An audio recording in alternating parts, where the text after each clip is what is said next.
a dar lectura de la palabra de Dios en Mateo capítulo 1, versos 21 al 23.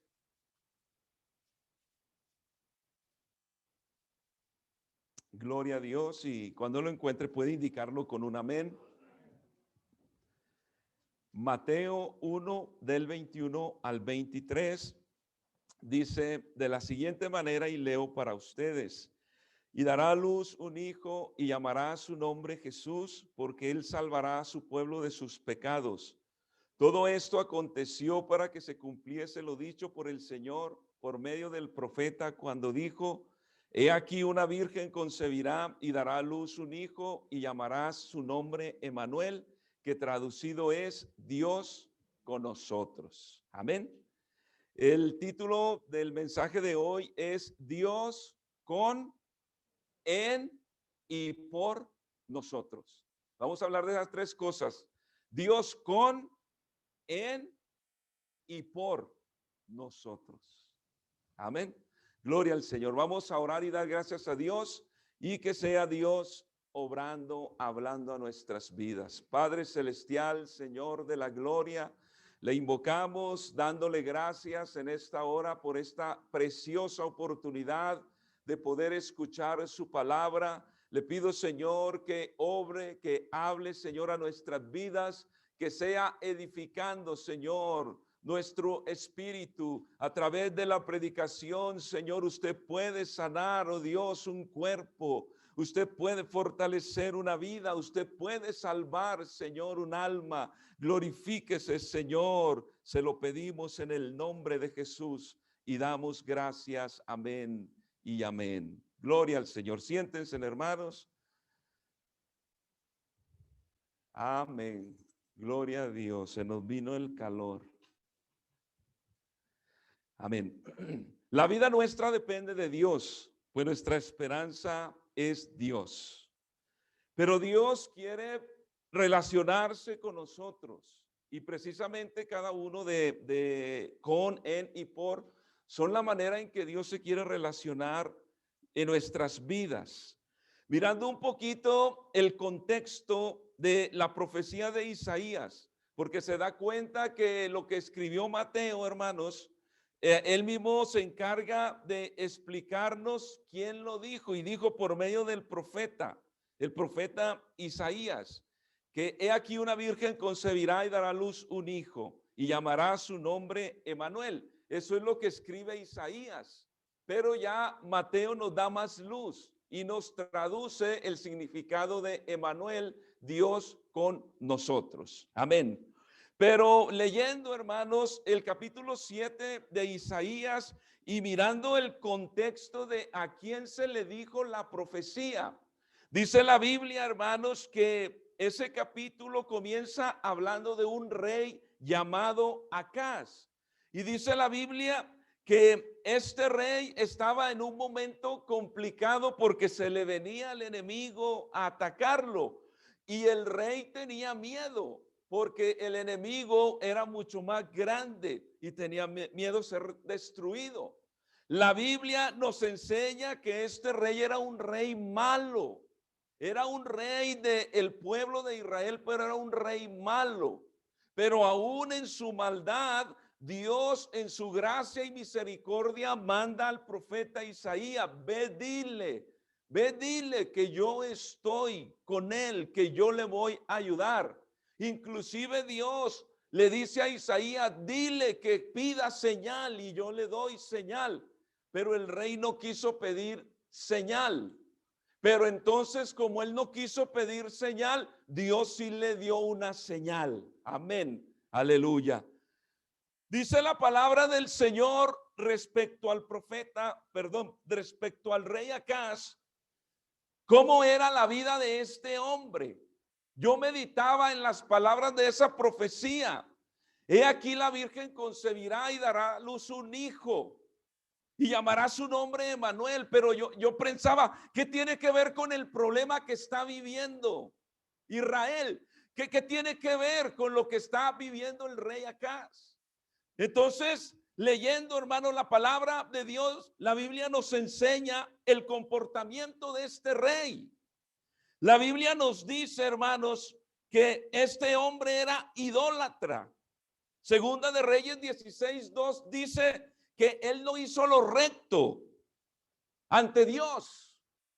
Es decir, no hizo las cosas como a Dios le agradan. Inclusive dice la Biblia también que sacrificó y quemó incienso en los lugares altos, en los collados y debajo de todo árbol frondoso. La historia de este rey se narra en Segunda de Reyes 16 y en Segunda de Crónicas 28, para si usted lo quiere leer en casa. Entonces era un rey que además de todo esto, dice que sacrificó a su hijo. Amén. Y entonces comienza a tomar sentido el porqué de la profecía. Dice la palabra del Señor, hermanos, que este hombre sacrificaba y quemaba incienso en los lugares altos. Un lugar alto era un centro de adoración localizado en una parte alta. Y en ese lugar se colocaba un ídolo y a ese ídolo se le sacrificaba, se le adoraba. Amén. Era un hombre idólatra y además promovía la idolatría. Pero es interesante, hermanos, lo que se hacían en los lugares altos. En ese lugar alto sacrificaban a los niños, a los hijos. Y en ese lugar alto se adoraban dioses extraños. Dioses, hermano, a los cuales el mismo Señor advirtió a su pueblo que tuvieran cuidado. Pero entre esos dioses que adoraban en los lugares altos se encontraba un dios llamado Baal. Baal, hermanos, era una deidad o era un dios que adoraban los cananeos. Ese dios, hermano, era el dios conocido de la fertilidad.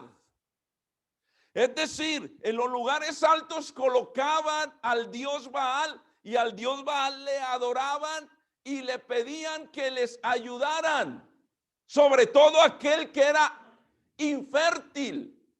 Se creía que ese dios llamado Baal era el que podía habilitar la tierra para producir cosechas, pero podía habilitar a un hombre o a una mujer para que pudieran, hermano, procrear. Qué interesante. A ese Dios lo adoraban allá en los lugares altos. Pero además del dios Baal, también adoraban al dios llamado Moloch. El dios Moloch era una estatua de metal grande que se colocaba con sus brazos así. A ese dios era al que le entregaban sus hijos en sacrificio. A ese dios, hermano, o a esa estatua la encendían, le prendían fuego. Y los padres sacrificaban a sus hijos. ¿Cómo lo hacían? Lo colocaban en los brazos de esa estatua. Y por supuesto, se quemaba el niño y después caía dentro de esa estatua para apaciguar un poco ese sacrificio tan grotesco. Usaban de música y de gritos, tocaban fuerte y gritaban para que los gritos de las personas y la música de las personas pudieran tapar o que se oyeran menos los gritos de los niños, hermano. Imagínese un niño colocado así en el fuego, el grito, el dolor, pero era tremendo. Ese era el dios Moloch y el rey Acaz le entregó su propio hijo a ese dios llamado Moloch. Qué triste es, ¿verdad? Moloch era el dios de los moabitas y el rito consistía en eso, ofrecer a su hijo, entregándolo a ese ídolo. Entonces, yo estaba pensando y asociando lo que creían de esos dos dioses. Porque de el dios Baal, el dios de la fertilidad, con el paso de los tiempos comenzaron, hermanos, a usar sacerdotisas. ¿Qué hacían las sacerdotisas? Por ejemplo, en el lugar en el lugar alto donde se ofrecían los sacrificios a Baal, muchas veces las sacerdotisas, mujeres, hermano, que en realidad eran prostitutas, quienes se prestaban a tener relaciones sexuales con quienes fueran a ofrecer sacrificio o a ofrecer adoración al dios Baal. Por eso, en algunas partes de la Biblia, cuando usted habla cuando usted ve que dice que los lugares altos y que Dios condena ese tipo de adoración, es porque estaba involucrado orgías, relaciones sexuales ilícitas. ¿Por qué? Porque tenía que ver con la fertilidad. Imagínese, si tu esposa no te puede dar un hijo, ahí está una sacerdotisa. Y ahí está el Dios que puede hacerme fértil. Entonces, miremos esas dos partes de lo que creían de esos dos dioses. Baal, el dios de la fertilidad, y Moloc, el dios que recibía a los niños. Cuando escucho o leemos la profecía, entonces podemos tener un mejor entendimiento. Aleluya. He aquí la Virgen concebirá. Es decir, Dios le estaba diciendo al rey y le estaba diciendo a Israel: ustedes no necesitan acercarse a ningún Dios de fertilidad, porque yo soy su Dios. Yo soy el que doy la vida. Y para que sepan, les dice: he aquí la Virgen concebirá. Sin tener que haber una relación de un hombre con una mujer. He aquí la Virgen concebirá. Dios le estaba diciendo: yo soy el que te hago fértil si eres infértil. Y además de eso le dice: la Virgen concebirá y dará a luz un niño. Esos niños, le estaba diciendo a Acaz y a Israel, esos niños que ustedes menosprecian, yo les voy a dar. Y dice: y dará a luz un niño. Unos versículos o capítulos más adelante, Isaías 9:6 dice: porque un niño nos es nacido, hijo nos es dado, y el principado sobre su hombro. Y se llamará su nombre admirable, consejero, Dios fuerte, Padre eterno, príncipe de paz. Les estaba diciendo: esos niños que ustedes están sacrificando, no se dan cuenta que son esos mismos niños que yo uso para mi gloria, dice el Señor. Tan importante que es la niñez en la iglesia, en el hogar. Cuidemos a nuestros niños y enseñemos, hermanos, a nuestros niños. Gloria al Señor. Entonces, más allá de que ellos despreciaban a los niños y confiaban en estos dioses, entonces el Señor les dará señal. Gloria a Dios. He aquí la Virgen concebirá y dará a luz un hijo y llamará su nombre Emanuel. Palabras poderosas. Mateo nos enseña entonces que Emanuel significa Dios con nosotros. Amén. Vamos a mirar primero esa parte, Dios con nosotros. Amén. Esto es lo que Dios hace al lado de nosotros.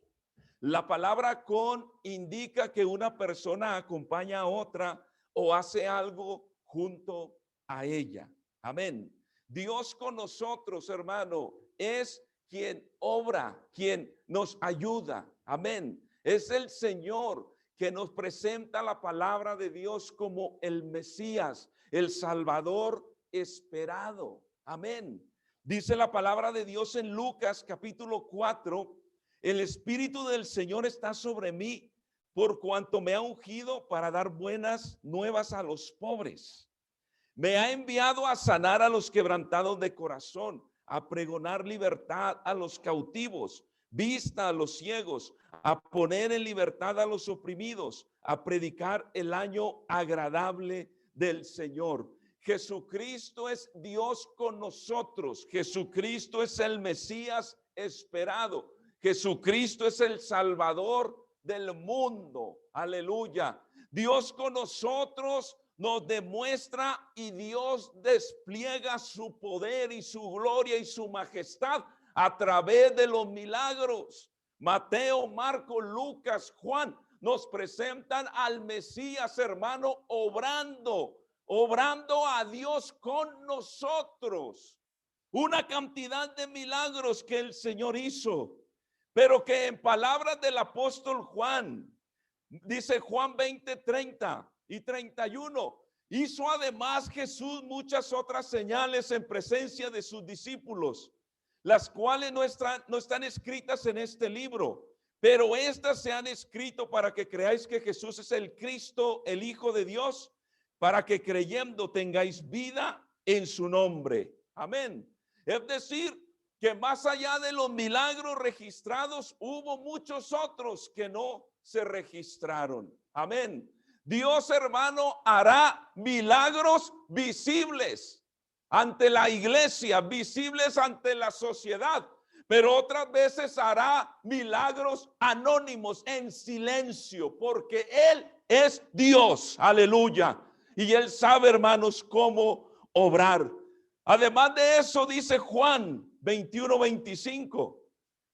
Y hay también otras muchas cosas que hizo Jesús, las cuales si se escribieran una por una, pienso que ni aún en el mundo cabrían los libros que se habrían de escribir. Imagínense, hermanos, la cantidad de milagros que hizo Dios con nosotros. Jesús, el Mesías. Entre muchos de todos esos milagros están los milagros de sanidad. Sanó a los leprosos. Le dio vista a los ciegos. Amén. Las personas son sanadas a la distancia y son sanadas en su presencia, ahí cerca de Él. Aleluya. Porque no hay nada imposible para el Señor. Dios puede obrar a la distancia y Dios puede obrar en la cercanía. Amén. Sanó a paralíticos. Amén. Sanó a aquella mujer de flujo de sangre. Sanó a un sordomudo. Le restauró la oreja a Malco. ¿Se acuerda el soldado Malco que iba a apresar al Señor? Pedro saca la espada y le iba a cortar la cabeza, le cortó el oído, la oreja. Y el Señor le dijo, le cogió la oreja y se la volvió a poner. Ese es un milagro. Gloria a Dios. Es decir, el Señor tiene cuidado en todas las cosas. Dios con nosotros entonces sana las enfermedades. Por eso seguimos creyendo que Dios sigue sanando enfermedades, hermano. No le haga caso al diablo. El diablo le va a decir, ya Dios se olvidó de ti y tú ya no tienes remedio. Hay poder en el nombre del Señor Jesucristo. Él sigue obrando milagros. Amén. También la palabra de Dios nos enseña que hizo muchos, liberó a muchos que estaban endemoniados. Amén. El Señor, hermanos, tiene el poder. Aleluya. Dice la Biblia que expulsó entre muchos de ellos, Dios los liberó. Aleluya. Porque el único que liberta se llama Jesucristo. Amén. Y Dios hoy todavía sigue obrando de esta manera. Otro de los milagros, hermanos, son las resurrecciones. Jesucristo resucitó a varios que ya habían muerto. Uno de ellos, y creo que es el más conocido, es Lázaro. Lázaro había muerto, ya tenía algunos días muerto. El Señor intencionalmente no fue. Inmediatamente se dio cuenta del problema de Lázaro, de sus hermanas, Marta, María. Porque Él quería mostrar, hermanos, su poder y su gloria. Aleluya. Entonces, dice la palabra del Señor que cuando Él llega a aquel lugar, es Juan, el capítulo 11, eso lo puede leer usted en casa. Ahí nos enseña entonces ese tremendo milagro de un hombre ya muerto de hacía 4 días. No 3, 4 días. ¿Sabe por qué 3 no?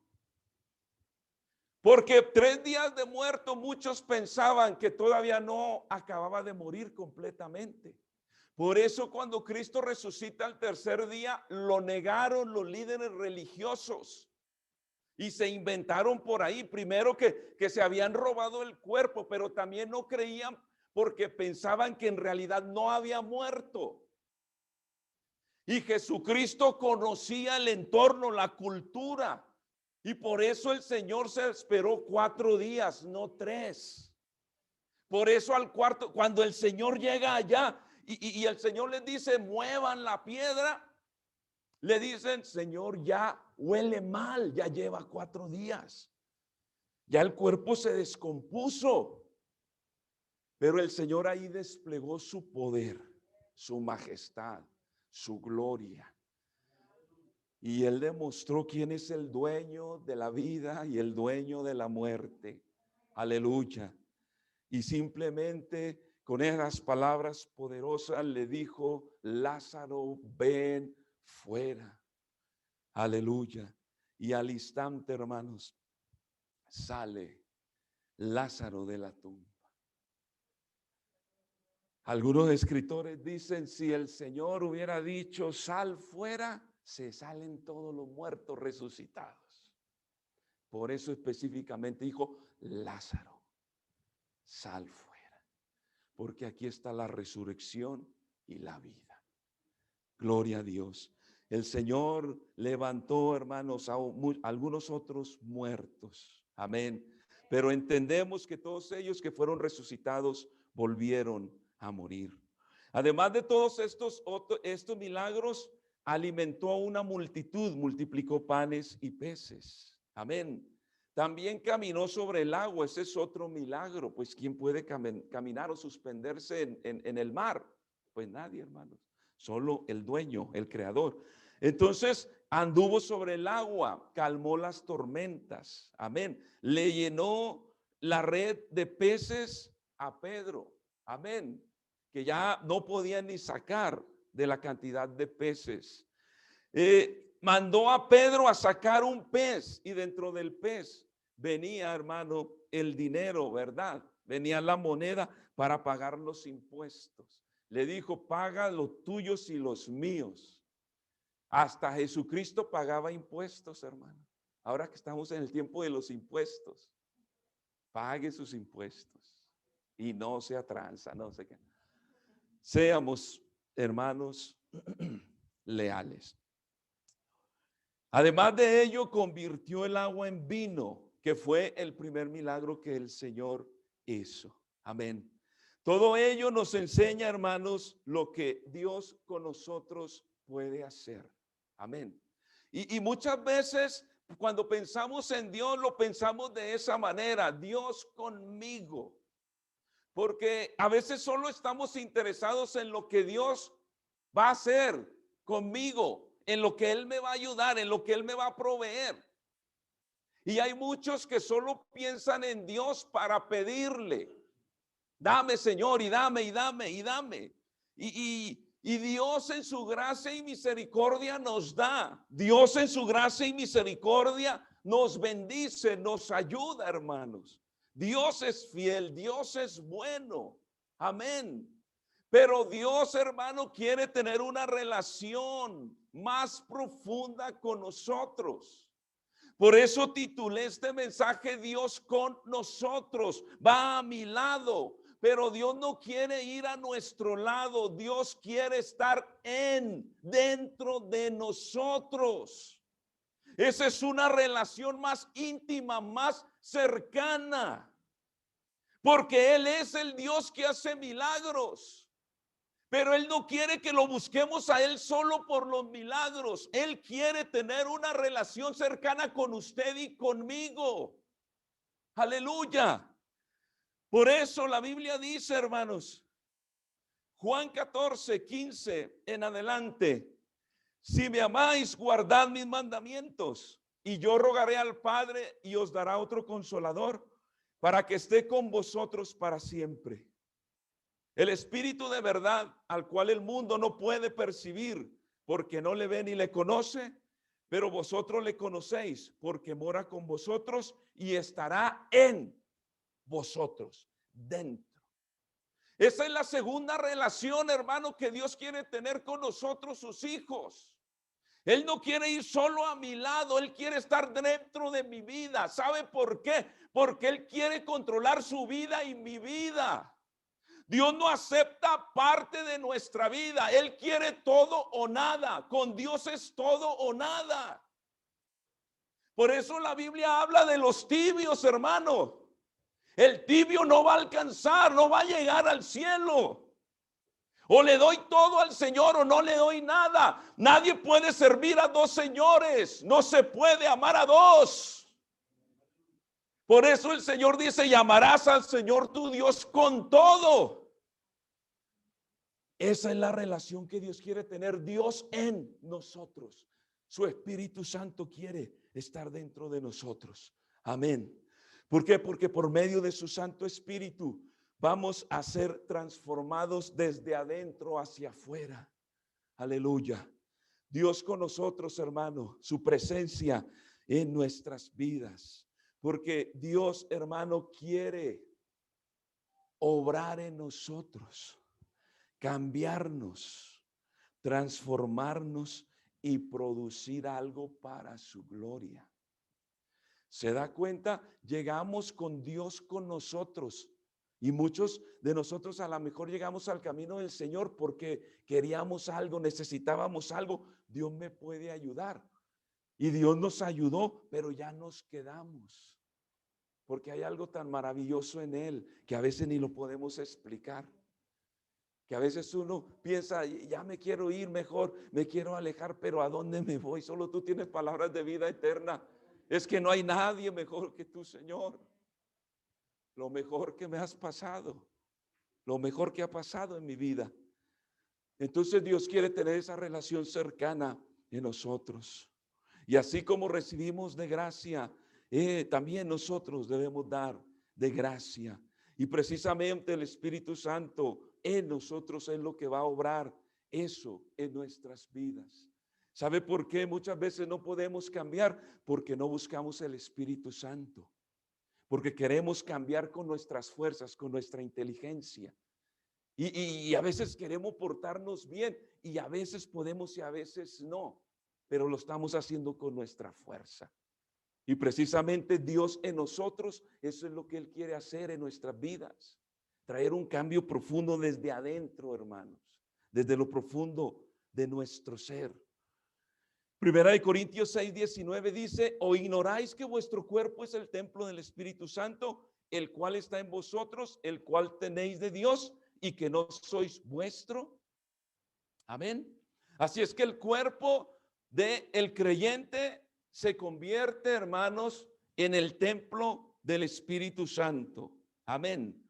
Entonces el Espíritu Santo, Dios en mi vida, quiere, hermanos, controlarme. Gloria al Señor. Entre las muchas cosas que el Espíritu Santo obra en mí, porque hermanos, el Espíritu Santo no es nomás para que hablemos en lenguas en el culto. Amén. No es solo para eso, es mucho más que eso. A veces encasillamos el Espíritu Santo. Yo hablo en lenguas y ya. No, es más que eso. Por eso lo necesitamos constantemente. No Dios conmigo, Dios dentro de mi vida. Dios controla mi vida, Dios controla mis pensamientos, controla mi manera de hablar, mi manera de ver, mi actitud, mi carácter. Señor, ayúdame. Dios en nosotros. Aleluya. Dice la Biblia, pero recibiréis poder cuando haya venido sobre vosotros el Espíritu Santo. El Espíritu Santo nos dota de poder. Usando ese versículo nos da poder para ser testigos. Es muy difícil ser cristiano. Muchos dicen, sí, es difícil y a veces se quedan allí. Pero recibiréis poder cuando haya venido sobre vosotros el Espíritu Santo y me seréis testigos. Sí se puede dar buen testimonio de Dios en cualquier lugar, hermanos. Sí se puede. Por eso necesitamos poder para poder hacer la obra de nuestro Dios. El Espíritu Santo también nos guía a toda la verdad. Juan 16:13, pero cuando venga el Espíritu de verdad, Él os guiará a toda la verdad, porque no hablará de su propia cuenta, sino que hablará todo lo que oyere y os hará saber las cosas que habrán de venir. Note que nos enseña o nos guía a toda la verdad y nos muestra las cosas que han de venir. Amén. Gloria al Señor. Y también para que nosotros podamos dar testimonio. Amén. Dice Juan 15:26, pero cuando el Consolador, a quien yo os enviaré del Padre, el Espíritu de verdad, el cual procede del Padre, él dará testimonio acerca de mí, y vosotros daréis testimonio también, porque habéis estado conmigo desde el principio. Amén. Gloria al Señor. Así es que el Señor, hermanos, nos capacita. Por eso necesitamos el Espíritu Santo, para que sea el Espíritu Santo el que vaya formando nuestras vidas. No siga luchando con sus fuerzas, hermanos. Busque la llenura del Espíritu Santo, busque renovarse en el Espíritu Santo. Porque la vida no es fácil, hermanos. El caminar cristiano no es tan fácil, y sin el Espíritu Santo se vuelve más complicado. Necesitamos el Espíritu Santo, Dios en nosotros. ¿Por qué necesito a Dios dentro de mi vida? Para que Él pueda producir el fruto del Espíritu. Es el fruto del Espíritu y no el fruto del cristiano. A veces nosotros con nuestra fuerza queremos producir amor y amar a nuestros hermanos y amar a los enemigos. No podemos, porque el fruto no es de nosotros, es del Espíritu. Por eso, hermano, a veces somos más dados a odiar, a envidiar, a detestar. Y no podemos. ¿Por qué no puedo amar? Porque eso solo lo hace el Espíritu Santo en mi vida. Y el fruto del Espíritu es amor, gozo, paz, benignidad, bondad, fe, mansedumbre y templanza. ¿Sí ve por qué es tan necesario Dios dentro de mi vida? Para que sea Él transformando, cambiando mi vida. Aleluya. Gloria al Señor. Eso es, hermanos, lo que el Señor quiere obrar, porque Dios con nosotros obrará los milagros que necesito, y me ayudará en esos momentos. Pero Dios en mí quiere cambiar mi vida, transformar mi vida. Vivimos en una época donde la gente a veces dice: no, ¿para qué voy a la iglesia? ¿Para ser como fulano o como sutano? ¿Verdad que sí? ¿Para qué voy? Me invitan a la iglesia, pero pues mira lo que haces, mira lo que hablas, mira lo que dices, mira los lugares donde vas. Acuérdate que somos cartas leídas, nos ven, nos están observando. Amén. ¿Sabes que por eso, hermano, a veces no se tiene la libertad de invitar a otros a la iglesia que busquen de Dios por el mal testimonio que uno da? Uno dice: no, y si lo invito, ¿y qué tal si me saca los trapitos al sol?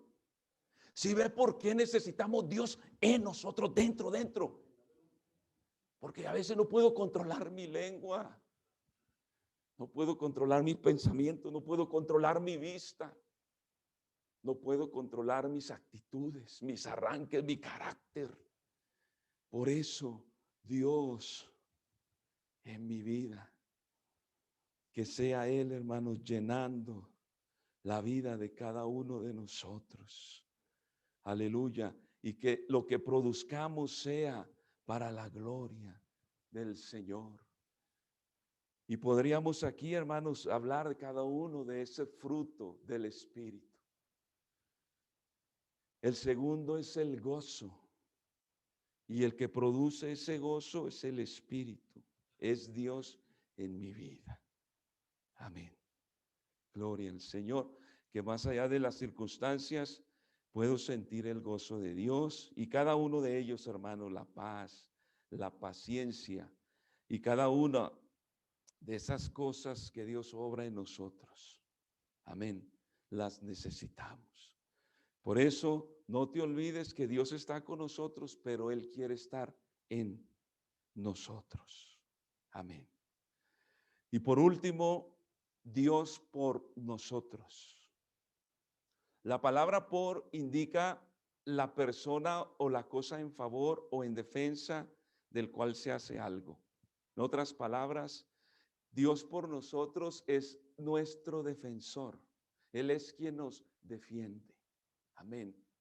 Dios por nosotros. Dice Romanos 8:31, ¿qué pues diremos a esto? Si Dios es por nosotros,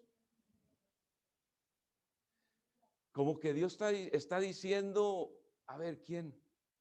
¿Dónde está el retador? A ver, eso es lo que hace, hermano, cuando alguien se mete con el Hijo de Dios, con un Hijo de Dios. Sale el Señor en defensa nuestra. Por eso uno ni necesita defenderse, hay quien lo defiende a uno. Aleluya. Y si Dios es por nosotros, ¿quién contra nosotros? Amén. Por eso, hermano, mientras estemos ahí en la presencia de Dios, Dios se hará cargo de todas las cosas, de todo. Aleluya. Dice Isaías 49:25, pero así dice Jehová, ciertamente el cautivo será rescatado del valiente y el botín será arrebatado al tirano. Y tu pleito yo lo defenderé y yo salvaré a tus hijos. Palabras del Señor. Yo te defenderé. Isaías 49:25 habla de un valiente, habla de un botín y habla de un tirano. ¿Sabe quién es el tirano? Satanás. ¿Sabe quién es el botín? El alma de las personas. Pero tiene que llegar el valiente a poner orden. Por eso, hermanos, a Jesucristo se le llama el Redentor, el que pagó el precio por rescatarnos, porque habíamos sido robados por las mentiras de Satanás. Por eso tuvo que venir Él. Vino a buscar y salvar lo que se había perdido, que era toda la humanidad. Amén. Por eso, hermanos, es que Él apareció como Dios con nosotros. Amén. Aleluya. Porque sin derramamiento de sangre no podía haber remisión de pecados. La única manera de redimir, de rescatar a la humanidad era que se derramara sangre de una persona perfecta. Busqué un perfecto entre toda la humanidad, no hallé a ninguno, porque no hay justo ni aún uno, dice la Biblia. Por eso es que Dios se manifestó en carne. Por eso es que Dios, hermano, vino a este mundo. Aleluya. Gloria al Señor. Vino a rescatarnos a nosotros, a entregar su vida por nosotros. Aleluya. A defender nuestra causa. Nosotros no podíamos salvarnos a nosotros mismos, pero Él vino, hermanos, a ofrecer, a realizar esta salvación tan grande. Gloria al Señor. Por eso en Oseas 13:14 dice, de la mano del Seol los redimiré, los libraré de la muerte. Y además le dice, oh muerte, yo seré tu muerte y seré tu destrucción, oh Seol. La compasión será escondida de mi vista. ¿Sabe qué significa eso? Amén. Muerte, yo seré tu muerte. Yo te destruiré. ¿Y sabe cuál fue la forma de destruir la muerte? Resucitando. Amén. Muerte, yo seré tu muerte. ¿Se acuerda que si Dios es por nosotros, quién contra nosotros? Y aparece el Señor, hermanos, y le dice a la muerte, primero le dice, de la mano del Seol o de la tumba lo redimiré, lo rescataré, los libraré de la muerte. Y después le dice a la muerte, muerte, yo seré tu muerte. Aleluya. No te vas a meter más con mis hijos. Gloria al Señor. Y en esas hermosas palabras del apóstol Pablo de 1 Corintios 15, donde describe la resurrección. Porque el mensaje radica, hermanos, en que Cristo murió, fue sepultado, pero resucitó al tercer día, venciendo a la muerte con poder y autoridad. Pues la muerte no lo podía retener, porque la paga del pecado era muerte. Pero aquí se presenta quien nunca pecó, ofreciendo su vida por nosotros. Aleluya. Por eso Él, hermanos, es la resurrección y la vida. Y le dijo, hermanos, a Lázaro, a sus hermanas y los que estaban ahí alrededor: yo soy la resurrección y la vida. El que cree en mí, aunque esté muerto, vivirá. ¿No le alegra el corazón? ¿No le llena el corazón de esperanza? De que un día, hermano, nos vamos a ir de este mundo y este cuerpo volverá al polvo. Pero un día seremos levantados, resucitados, transformados para estar por toda la eternidad en la presencia de Dios. Cuando no sufrimos, no valoramos la eternidad, hermanos. Muchas veces el que no ha sufrido duro, fuerte, a veces no sabe lo importante de la eternidad. Pero cuando se ha sufrido, hermano, de muchas maneras, uno anhela la eternidad. Uno dice: tengo esperanza de que mi Cristo vive, resucitó, pagó el precio por mi rescate y hoy me ofrece vida eterna. Eso le llena a uno el corazón, hermano, de esperanza. Por eso, hermano, no te alejes de Dios. No hay nada en este mundo. Lo mejor es lo que Él te puede ofrecer. Aleluya. Aleluya. Por eso el Señor, hermanos, pagó el precio por nuestro rescate. Y nos da esta nueva oportunidad de vivir para Él, de servirle a Él, de no alejarnos de Él, porque separados de Él nada podemos hacer. Vamos a cantar el canto que estaban cantando ahorita. Aleluya. Porque Él resucitó y vive, permanece para siempre.